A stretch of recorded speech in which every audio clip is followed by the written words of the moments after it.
உங்கள் வீட்டை விற்க வேண்டுமா அல்லது வாடகைக்கு விட வேண்டுமா? Home connect estate agent. IBC Tamil செய்திகள்.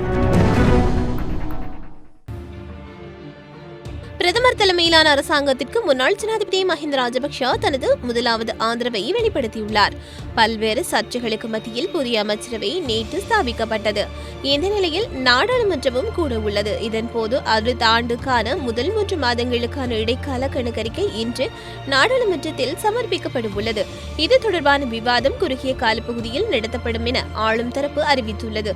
இந்நிலையில் இன்று சமர்ப்பிக்கப்படும் இடைக்கால கணக்கறிக்கைக்கு பூரண ஆதரவு வழங்க உள்ளதாக மஹிந்த அறிவித்துள்ளார். நாட்டில் நீடிக்கும் நிலைமையை கருத்தில் கொண்டு இடைக்கால கணக்கறிக்கையில் அங்கீகாரத்திற்கு இடமளிக்கப் போவதாக அவர் தெரிவித்துள்ளார். நேற்று கொழும்பில் இடம்பெற்ற செய்தியாளர் மாநாட்டிலேயே அவர் இந்த கருத்தினை வெளியிட்டுள்ளார். நாட்டின் ஸ்திரத்தன்மை சீர்குலைப்பதை தடுப்பது அவசியம். இதன் காரணமாக இடைக்கால கணக்கறிக்கையை ஆட்சேபிக்க கூடாது. சமகால அரசாங்கம் அடுத்த வருடத்திற்காக சமர்ப்பிக்கும் நிதி ஒதுக்கீடு பிரேரணைக்கு ஆதரவளிக்கப் போவதாக மஹிந்த மேலும் குறிப்பிட்டுள்ளார். கடந்த 2 மாத காலப்பகுதியில் மஹிந்த ராஜபக்ஷவை பிரதமராக நியமிக்கப்பட்டமை பெரும் சர்ச்சையை ஏற்படுத்தி இருந்தது. இதன் காரணமாக பிரதமர் பதவியில் இருந்த மஹிந்த ராஜபக்ஷ ராஜினாமா செய்திருந்தார்.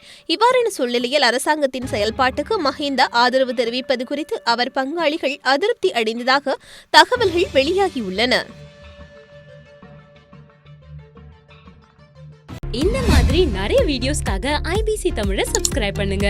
நாங்க போடுற ஒவ்வொரு வீடியோவையும் நீங்க மிஸ் பண்ணாம பார்க்கணுமா? அப்போ கீழே இருக்க பெல் பட்டனை மறக்காம கிளிக் பண்ணுங்க.